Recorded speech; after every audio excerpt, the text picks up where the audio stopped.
I think we are good to get started. Let me just admit a few more folks.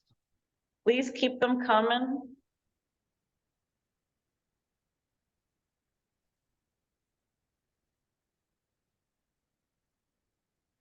Hi, if you're just joining, welcome, welcome, welcome. Please introduce yourself, your name, your pronouns, your organization affiliation, and what was your favorite public space as a young person? Any age, you choose what you define as when you were little. And we're gonna get started. I'm so happy to see all 66 of you. It's awesome. All right. So, hi, I'm Kat. Hi, I'm Sophia. Where are you, Catherine? Hey, all, this is Catherine. Good to be here with you. And we are part of the Forefront team and the Urban Design Forum team, and we're so excited to have you. And these are also the faces that if you have questions, these are the people to ask. So, the agenda for today will be reviewing just what the program, the Forefront Fellowship is. We have some really special guests, some alumni that we'll get to hear from, and you'll get to hear their honest experiences with the Forefront program, and then we'll open it up for some Q&A. Please continue to add your questions and your favorite public spaces as a young person into the chat. So, for those of you who are new to the forum or to Urban Design Forum, we are an independent membership-based organization that empowers professionals of diverse backgrounds, industries, and perspectives to shape a better future for all of New York. We have over 900 members now who are designers, planners, developers, and civic leaders working across the city to build a more just and beautiful city for our neighbors. We work in a number of different ways, including convenings, including workshops. There's one today. If you are able to join, we'd love for you to join. Government partnerships, policy research, and leadership development. And Forefront touches all of these. So what is Forefront? The spirit of Forefront is praxis. In other words, it's about grounding theoretical research by doing. We focus on a hands-on experiential learning model to build power in our cohort and work on a real challenge facing our city. You'll develop leadership through working on change-making projects. You'll publish original projects, and you'll connect with our vast network and really build all of our fields together and our network together. So at its core, Forefront is about strengthening your skills to champion your projects and make change. It's about building community through an interdisciplinary cohort of 25 emerging leaders. And it's about changing our city by investigating how design can address a social or political challenge.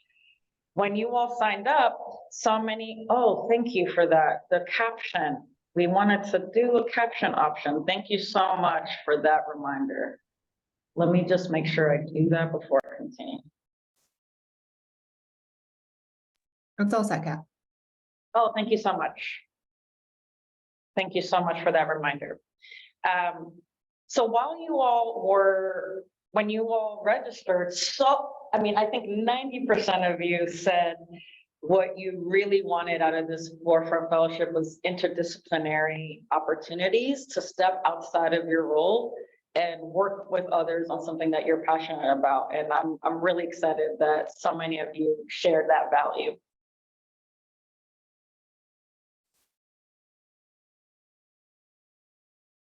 So how does it work? We'll get into the details, but the way that it works is, oops. My apologies, I lost my screen. Here we go. So each year we choose a different theme that Sophia will talk more about, that is the intersection of the built environment and social equity. And we use the two-phase approach to make that happen. Phase one is about collaborating with a partner city agency to address a pressing issue that they have identified. And phase two, you will make your own projects and investigate a systemic challenge that you choose.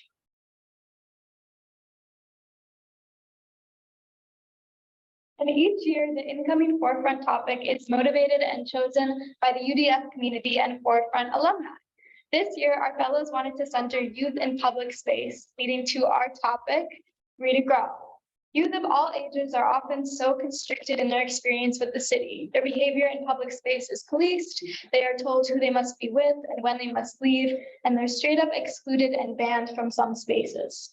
But before we dive more deeply into all this issue encompasses, we want you to write in the chat how you think youth should feel in public space and/or what are the qualities of equitable public space. So we'll give you a minute to throw some ideas in the chat.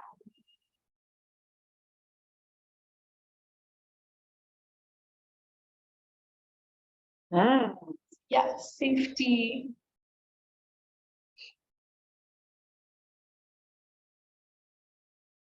Inspire. And welcoming. Yes, love hearing empowered.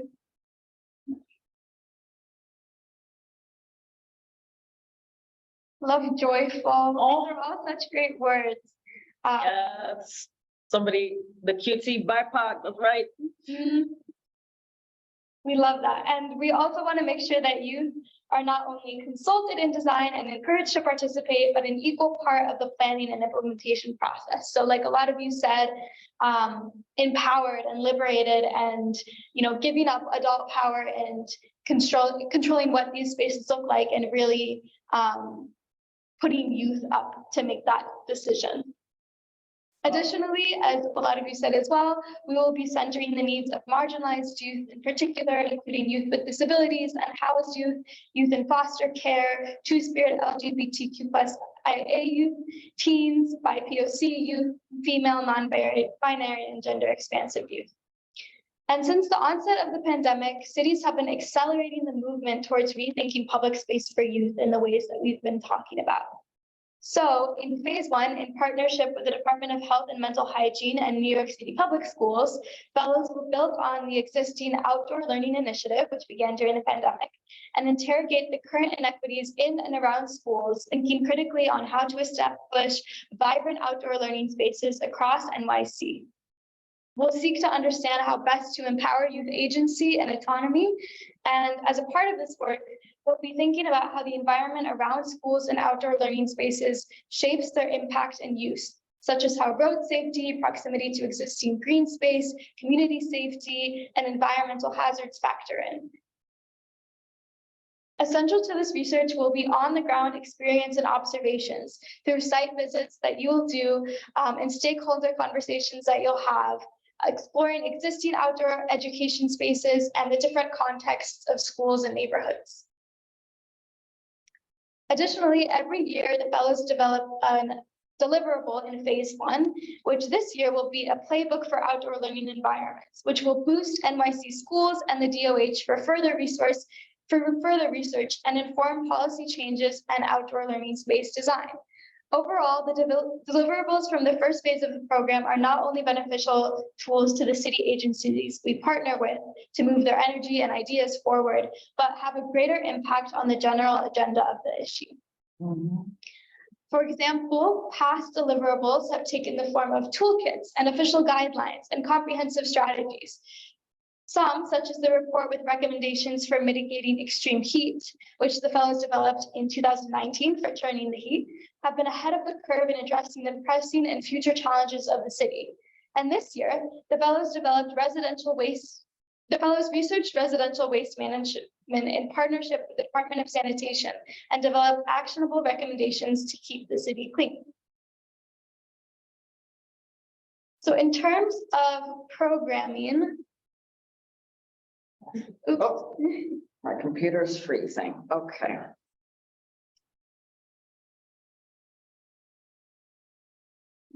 I don't know what just happened. Here it is. Let's try that again.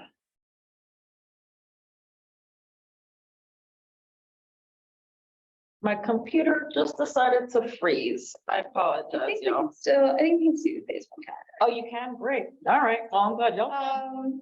So in terms of programming, we'll begin with a 2-day orientation in September, followed by a series of fieldwork and workshop days every couple of weeks.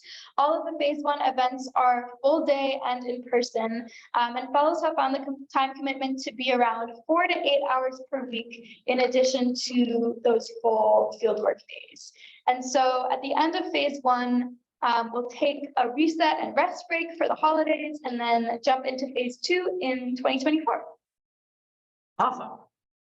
So then you will move into phase two and work on independent projects. Did it change slides? No, it didn't. Okay.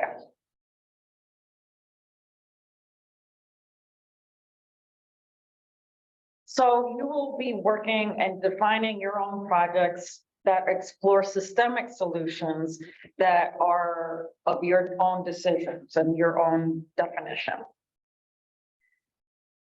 You'll do that really collaboratively with your small team and also with community groups and with many stakeholders that you will decide who those stakeholders are. You will also be given, sorry, last thing on this, you will also be given a $2,000 project budget to work on your deliverables, whether that's a policy brief or an exhibit or a zine or whatever you decide as what's the best outcome for your project. You'll be given a $2,000 project budget for that. You'll also be participating in cohort workshops and deeply engage in the issue that you're focusing on, and you'll get to lead cohort workshops, building that leadership to others. So just a quick, you already have all this information too in the application, but just as a reminder, and as an exciting part is that at the very end of your year, you'll deliver a capstone presentation of your project along with the phase one project, and you will get to share it among your alumni, among our network, and we'll also have invited guests. And that included in New Loops, we just had Council Member Nurse and Deputy Commissioner Greg Anderson. And just as a reminder, the phase two, it's evening events mostly, other than the retreat. It'll be usually from 6 to 8 or 6:30 to 8:30. And the time commitment is for you to still come to all program dates, plus a few hours extra each week. And that really depends on the week. Sometimes it'll be really light, and sometimes it'll be, and I think the phase two or the alumni will be able to talk to this more, but sometimes it'll be a lot heavier as you're trying to make your projects come to life. And there's varying wide impact, and I really wanted to emphasize these 3 projects because our alumni made these, and they're actually all 3 of these projects are moving forward and trying to come up with more additions and develop their project beyond the fellowship. So it's just been really exciting to see them grow. So why should you apply? Yes, it's really time intensive, but it's worth it. You'll work on an equity-based challenge in New York City. You'll develop meaningful creative projects. You'll build a beautiful community in an interdisciplinary cohort.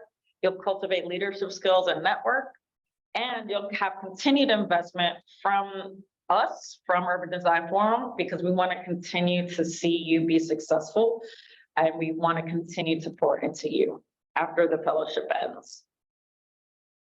And who should apply? If you are here and you're excited about this topic, you should apply. We typically take people who are mid-career, around 5 to 10 years of work experience, but that's not a hard or strict timeline at all. And yeah, honestly, if you're excited in this topic, we really are seeking an interdisciplinary cohort of architects and landscape architects, designers, social workers, educators, public health practitioners, advocates, public space stewards, everybody. So yeah, please apply. And just a reminder that applications are due Thursday, July 27th at midnight Eastern time. There's a Google form, and also remind your nominator to send their letter to Kat's email. And now we're going to be talking with some of our awesome Forefront alumni. Betsy and Gabby are from this past year's program, New Loops, and Tim and Catherine are from Neighborhood Affair. And they'll have a lot of great advice and takeaways to share with you all. Awesome. Yay, let's try and pin you all so everyone can see you.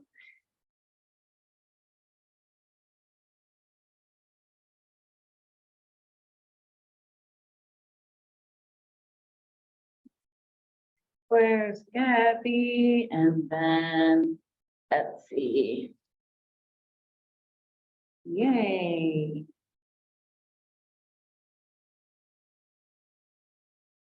Awesome.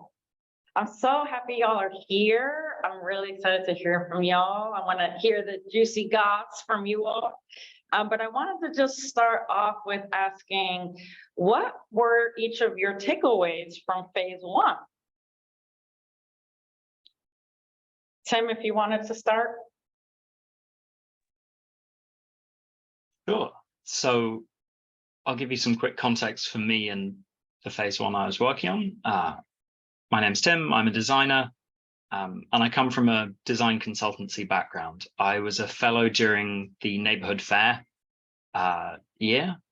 So for me, coming from a design background and not from a food systems background, phase one was a really, really good grounding in existing work and initiatives that was being done in the topic. I think everyone will have very different takeaways for that. I know that some of my friends who came from a food activist background, for them, it was like a great tour of bits of infrastructure that they wouldn't have access to otherwise, or people that they might not be able to get FaceTime with and ask about their motivations. But for me personally, it was just a great crash course in New York City's food system.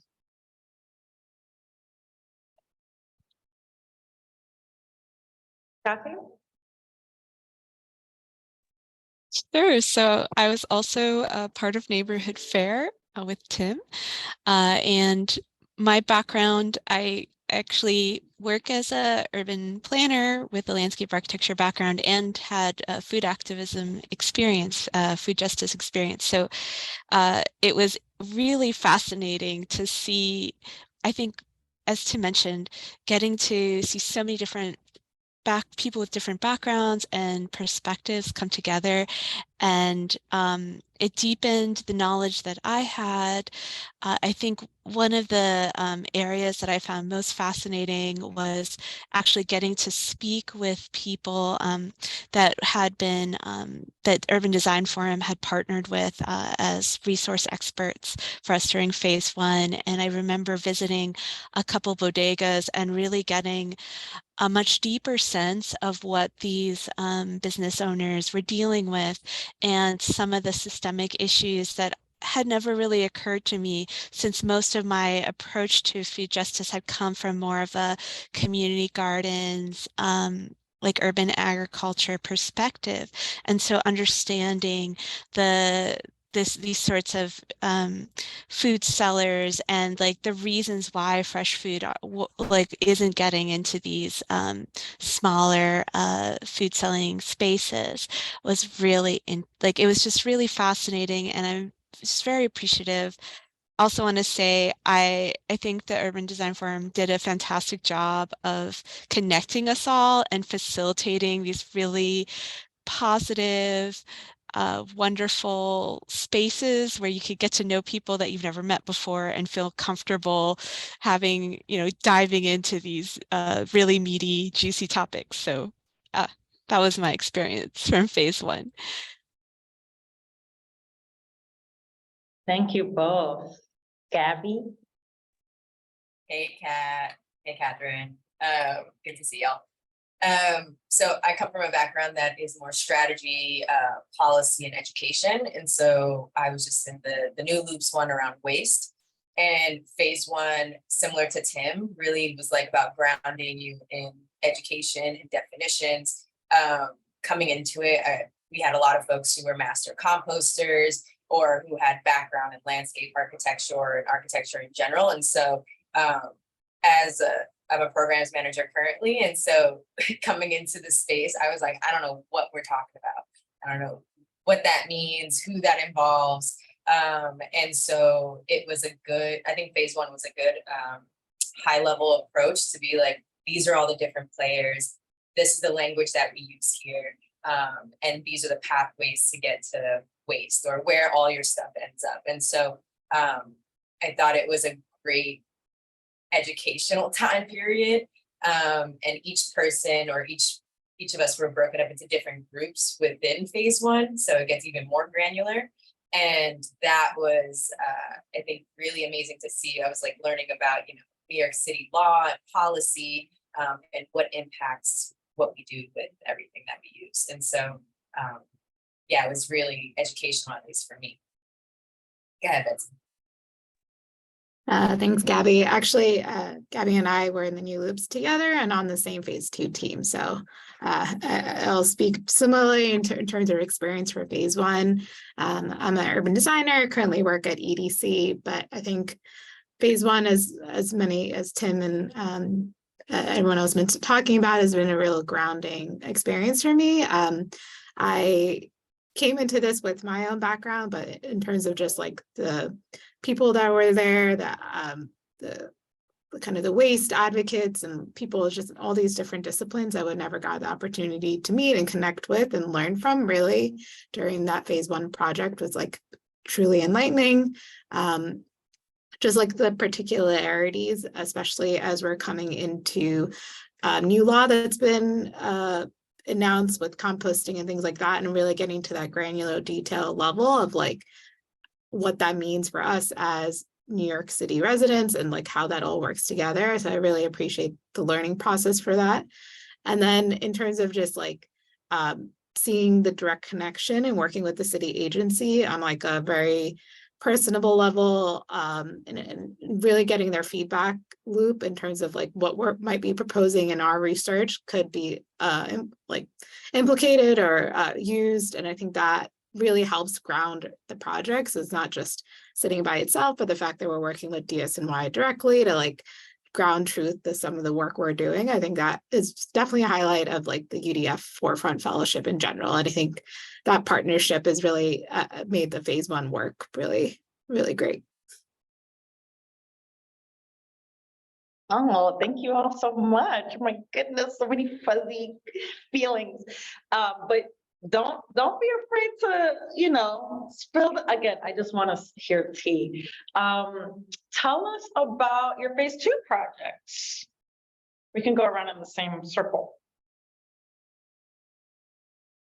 Sure, I will start again then. So the phase 2 project that I worked on, you saw briefly on the slide on the right-hand side. I was part of a team, we call ourselves the New Markets for New Americans team, trying to make it easier for new immigrants into NYC to make money from food and make money as part of feeding their communities and themselves. So that turned into 3 booklets, one focused on making money growing food, making money from prepared products, and then making money from businesses more similar to catering. And we created little how-to guides that included the step-by-step of here's how to navigate the full regulatory process. On the back end of that, we also created a document that was focused on the policies that the city could enact that would lower the hoops that people had to jump through and make the process easier and smoother. We created them as print documents and distributed them to a couple of partners as part of the fellowship. Following on from the fellowship, we've kept working with a couple of partners, and part of that has been getting them translated into other languages, because of course that's a really key part of this. The team that I worked on had 2 people from more of a design background, 1 from an architecture and landscaping background, and 3 from food justice, policy, and activism backgrounds.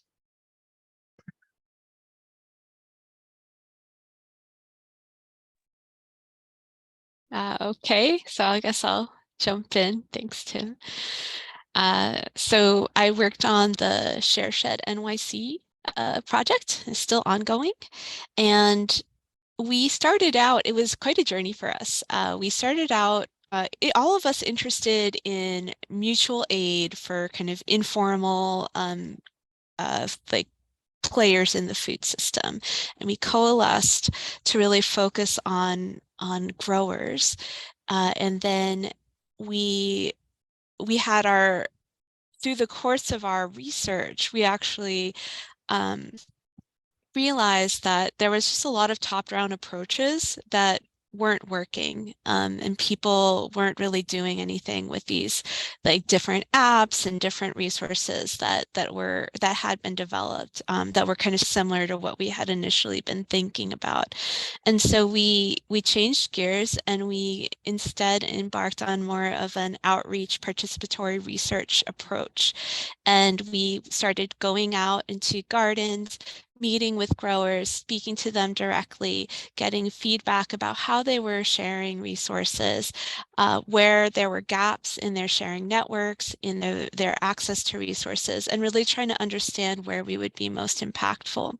And our culminating sort of project for phase 2 was sort of a guide on how to conduct this outreach, but we didn't want to stop there. So we all felt really impassioned by the project, so we decided to keep it going. So we've continued with the outreach.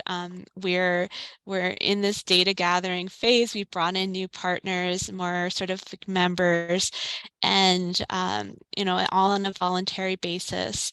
And the hope is that by early next year, we'll start to have a sense of some of these gaps that have been coalescing through the feedback that we've received, and start to have a sense of where we can direct our impact. So it's been like a really fascinating process, and I'll say, like, similar to what Tim shared, we had a really great mix of people on our team, from people who had, you know, experience as growers and were either currently or had previously worked as farmers, to activists, and to designers, and landscape architects, so or landscape designers. So that like a really nice mix, and it's been a real pleasure. And Betsy, you can unmute so we can just riff because you're in the same phase too. And so just to give everybody some background though, there's one day in January, they put you in a giant room together and they're like, you got 2 hours, figure out your groups, figure out your topic. It could be broad, but just know that that pressure is on. And so there was like a lingering group of folks who were just like, I don't know who to go to or what to pick.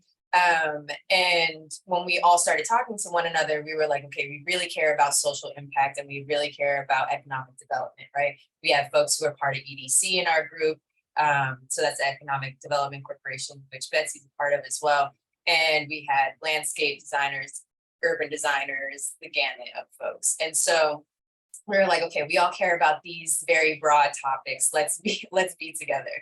And so when we did, we actually started partnering with the Pitkin Avenue Bid in Brownsville because Tiara Mack was also an urban design fellow in the past. And we were just like, you know, instead of us trying to figure out a big policy brief, which at first, for the first couple of months, we were like, yeah, we're going to have a big impact. We're going to change policy, throwing around all these big ideas. And then we were like, oh, wait, hold up. You only got 2 months. So what can we do during this time that we know is going to be useful? And so we came up with a zine called Waste to Wealth, and we named our group More Jobs, Less Waste. And so we were like really thinking about who are the people on the ground that are doing this work, and how do we interrogate green jobs? What does that actually mean? Who does that include? And what does that mean also for like the future? And so in that work, like I said, we partnered with the Pitkin Avenue Bid. We started doing a bunch of site visits, and Tiara had a program literally living in her head. And she was like, I'm going to all these meetings, I'm partnering with schools, I'm partnering with businesses. She pretty much co-opted DSNY and got her own shed, got her own materials, And we were like, this is perfect. We don't have to like bang our heads against the wall to try to figure out something. And then in phase one, we all had the similar experience of that. People were really struggling with educational material, right? Like, where do I put my stuff? Who do I go to? Like all these kind of big questions. And no matter how many things are color coded, it still wasn't working.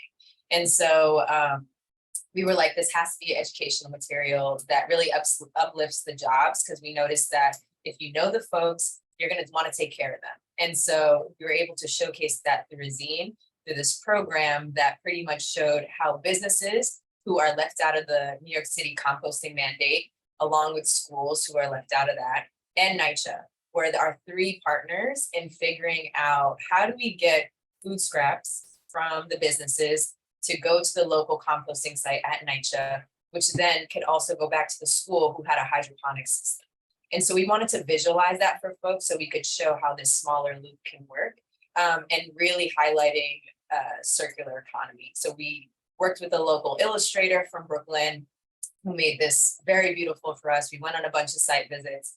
And again, our whole heart of it was just like, how do we get folks to understand that this is going to be a program, a policy, a mandate that a lot of folks don't really understand in New York City because we don't have the systems to do it.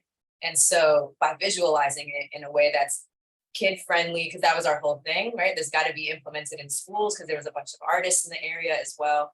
We printed locally. And so we were like, okay, all these folks are already here. Our players are here. We're just doing the job of connecting it and making the story. And now they're piloting it. And then we had a second piece of it, which was our community guide.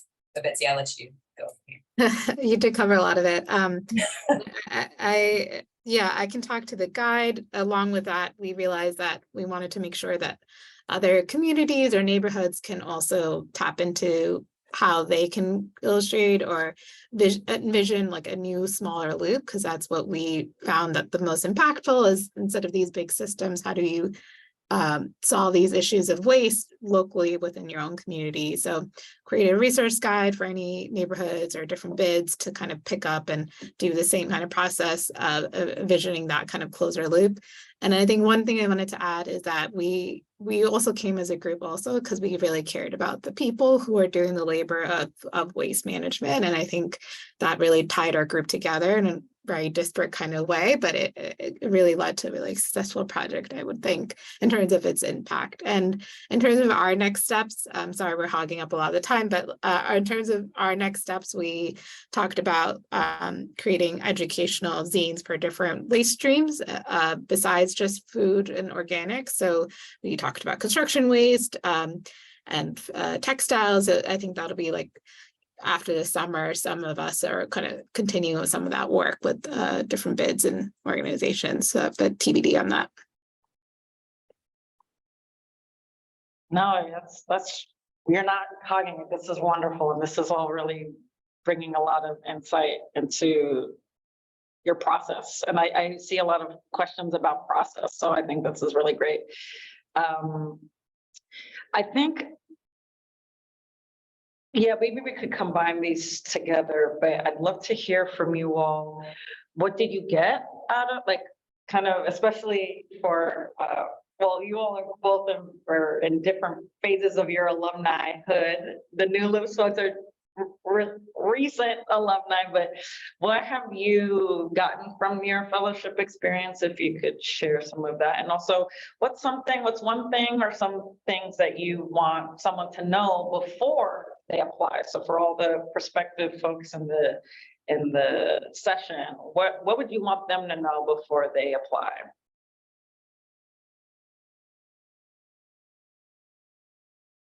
I'm happy to start again. The main thing that I have gotten out of Forefront, for which I'm hugely, hugely grateful, is a set of really close friends who are passionate about the topic, actively working in the topic, and who I continue to collaborate with on things that are not our phase 1 or 2 work.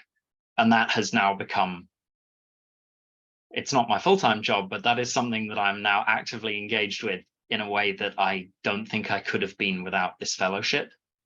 And not only involved in the work, but I gained skills and knowledge through the fellowship that has made me capable of doing the work, which has been hugely, hugely valuable to me. I think directly following on from that, for me personally, the most important thing from the fellowship and the advice that I would give to people in it is that who you work with and how you put the effort into working with them is, for me, the most important thing. So in forming the phase 2 groups, I really did not have strong opinions on what I was working on in the subtopic of food, but I had a handful of people in the room who I was like, you are people who I really, really want to work with because we have very dissimilar backgrounds and I can really gain a ton from working with those people.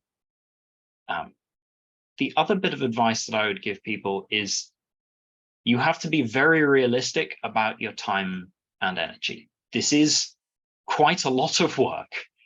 And I think that I'm not saying that you have to not sleep and put 20 hours every single week into this, but I am saying that if you have 4 hours a week, be really realistic about protecting those and making sure that you spend them wisely and really use them to get the most impact for you and the project out of it.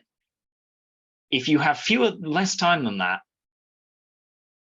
think about protecting your own time and recovering and relaxing and having free time and not being a fellow. Like, that's actually it is okay to be too busy to do this, but it is very important to be realistic about the time that you have available. And if you commit, to really commit and protect the time and make sure that you spend it well.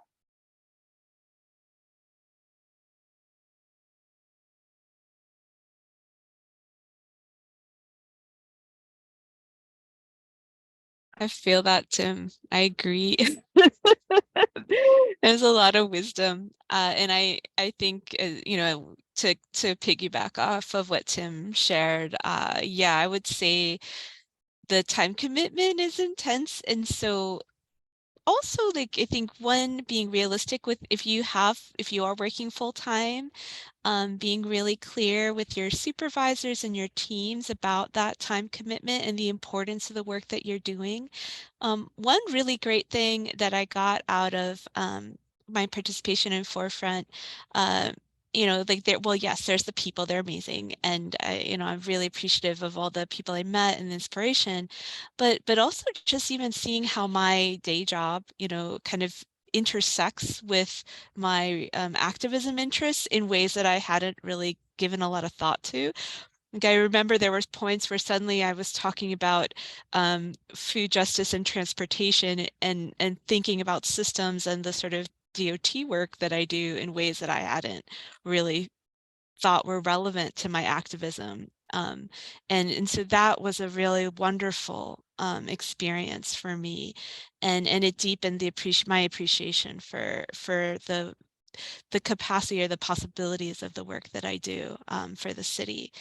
And then to the point around time management and managing yourself, I feel like we got a lot of support from the UDS staff, in terms of helping us remember the joy of the work that we're doing and not getting too stressed about it, and to celebrate and also to scale our projects in a way that feels more manageable. Because I remember when my team, especially for phase 2, we had such grand, big goals, and it was this real process of like focusing, scaling back, being willing to kind of see the value of starting, like, biting off a smaller chunk and just what's possible from there, as opposed to like, we got to do everything and burn ourselves out, which it doesn't help anybody.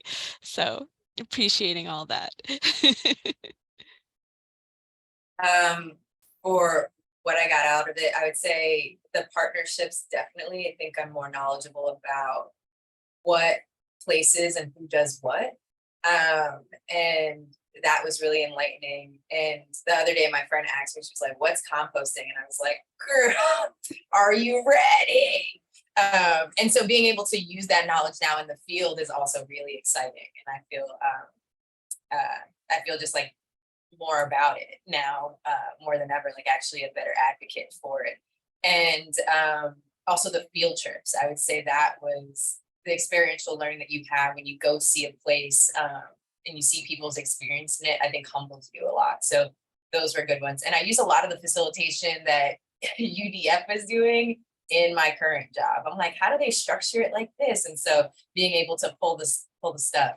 And one thing that I want y'all to know is that, you know, coming into this, especially around waste, it wasn't necessarily my background, but I think all of us can say that we interact with waste every single day. And so not only do I look at the city differently, but I had to really like look inward and be like, you know, yeah, you don't have to be afraid to apply for this just because you don't feel like you're an expert in it. And I think the UDF does a really good job at fostering that knowledge and that space for you to grow. And so, yeah, if you feel like, well, I don't know if this is for me because I don't have X, Y, and Z knowledge or background, apply anyways. I have very similar outtakes. I think definitely the partnerships, it's something, you know, I'm using, I started this program called Ground Cycle with someone that was like one of our stakeholders. And essentially it's like you're trading in your food for your compost. So like, I think opening those avenues, and I think realizing the city does do a lot, even though we might not hear that. I think that's been really eye-opening, and especially within, you know, our own cohort, like there's folks from BK Rod and like other Grow NYC, like these people are already like high up in their organizations, and having those networks really was something that I took away and continue to take away. I think I really appreciate our cohort because, you know, we have now a WhatsApp group, we like post a bunch of things together. I think that set of people that really are passionate and care about this topic, but also about the city, I think that I'll take that for the long term, and I'm sure we'll continue these gatherings as we keep going on. So I really appreciate our cohort a lot. And I guess I forgot what the second part of it is, but I think like looking forward, like similarly to Gabby, like I didn't necessarily have like the expertise in food or waste management, but the idea of systems thinking, or like there's other ways to think about UDF for your own self and like what your skills can translate to. And I think if you don't know, there's someone in your cohort, or there's a partnership or UDF, or someone can connect you to somebody. And I think that is just great just for your own selfish learning and knowledge expertise as well. And Betsy, if you had one piece of advice to share before someone applies, what would you think? Yeah, that was the other part I couldn't. I think, yes, definitely the time commitment. And I think explaining that to your whoever your manager is, that like you'll be needing those Fridays off, like making sure that like, you know, you really do have that Friday off and not just like kind of still on your phone, because it really does require to get the full experience for yourself, that full immersion into those, especially in the phase one, which is like that every other Friday full day workshops. And I think for the second phase, I really our team was great in terms of like balancing everyone's workload. So I think one thing that we were pretty good about, and it took a little bit to get this structured, was like making sure that aware of people's vacations, aware of people's deadlines, right? So that not one person gets burned out during your group work for phase two. So like being cognizant of that, just making sure that, you know, if one of your team members is, you know, completely busy one month or a couple of weeks, right? Like there's other people in your group that can take the workload, so it doesn't feel unbalanced. So I think that'll definitely come to the team structuring, but I think setting that up really early on and making those guidelines for each other, like we'll just hold each other accountable. Oh, thank you all so much. That was so lovely. Shout out to our wonderful alumni. Yay. Thank you all so much for sharing that. And if you all are still open to staying, if folks have specific questions for y'all, but we wanted to just leave the last couple of minutes, 10 minutes for an open Q&A. If anyone, I've been seeing really great questions come through, but if anyone has questions in general about the fellowship or specifically about our alumni's experiences. And oh, sorry, I was meant to say this. If you'd like to write your question in the chat, please feel free to do so, or you can use the raise hand feature and you can just say that out loud.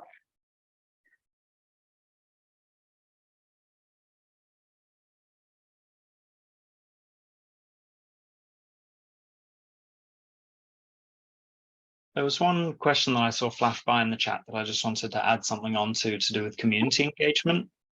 I think a really important part of that is that there will be fellows. I know there are fellows in our cohort, but I'm sure there are fellows in every cohort who represent specific communities. They may directly work as community advocates. They may work for bodies that do convening for specific communities. But I think that's actually a really important part of, it's not like the fellows are a bunch of like aliens dropped into New York who then do outreach to people who live in New York. There are, and particularly this will be very relevant for phase 2 projects, make use of your fellows' community links and the communities they are embedded in. And that's actually a very important part of how UDF is porous into communities. That's a really, really important point. It's not, I definitely, it can feel like outsiders who are like, on paper, it can feel like outsiders who are just like reinventing the wheel, but in reality, that's not the experience that any of the fellows have really had. It's been about building on the energy and momentum and the incredible knowledge that already exists and the incredible expertise that already exists, and pushing those forward. We have 2 great questions in the chat, I think, for the fellows. One from George: I'm an architect and wondering how this fellowship carried through to your practice or how it informed projects, whether public facing or not. And one from Claudia: has working with a city agency changed the way you think about the way the city functions? If so, in what ways? I don't know if any of you have any thoughts on those.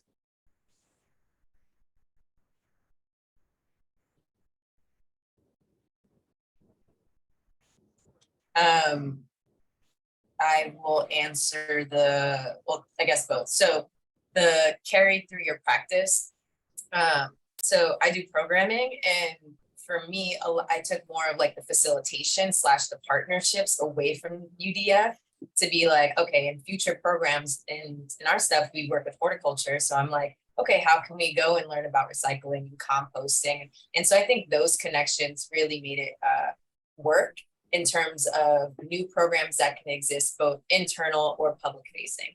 And so it was more of just like connecting the dots to then create something else in terms of partnerships. So that's the that first question. And with Claudia, I think definitely so what I learned most is that like DSNY can't do it by themselves. And a lot of the times we want a city agency to just fix it all. And I'm like, nah, they need X, Y, and Z nonprofit who has trust in the community. And so I think it's a bit more weird. And so the way I think about the city is that if they're getting, let's say, municipal funding, then cool, how are they disseminating that so that the people who are actually in the spaces and working on this every day can have a more direct impact? I guess I could say, like, kind of coming from the opposite side of this, right? So like my career, I've mostly spent working in city government and in activist spaces.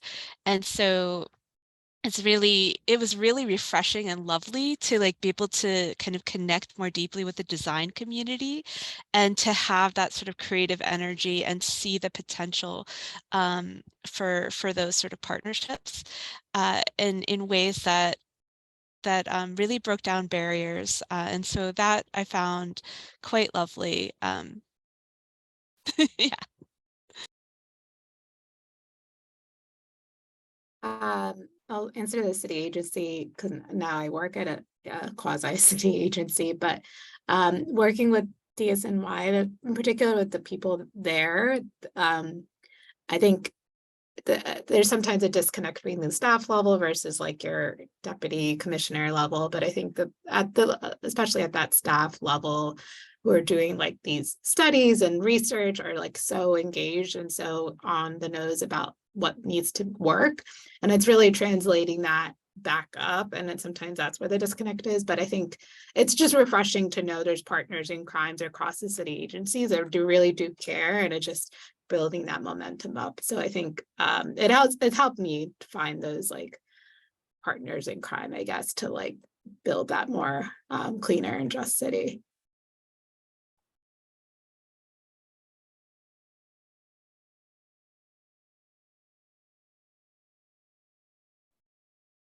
I'm happy to add, but if there are any other questions, let's prioritize other questions. I think everyone else covered that really well.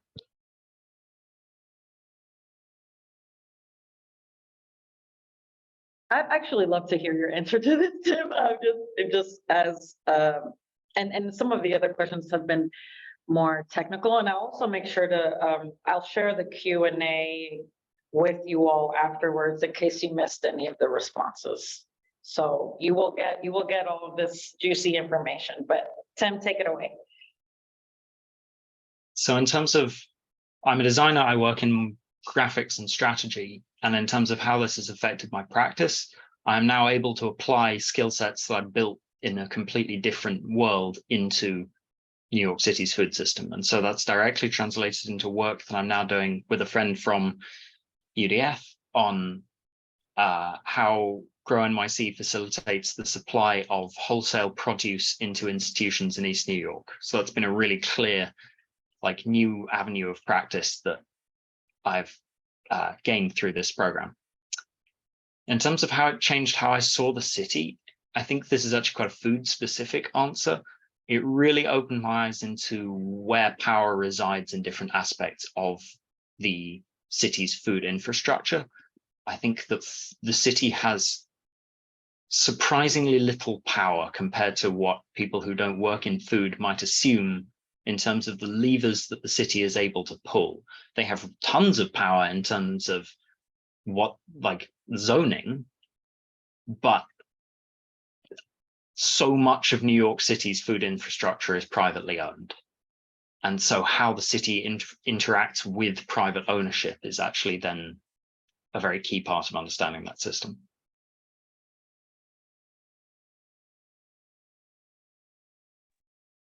Wonderful. Oh, thank you all so much. So thrilled to have all of you.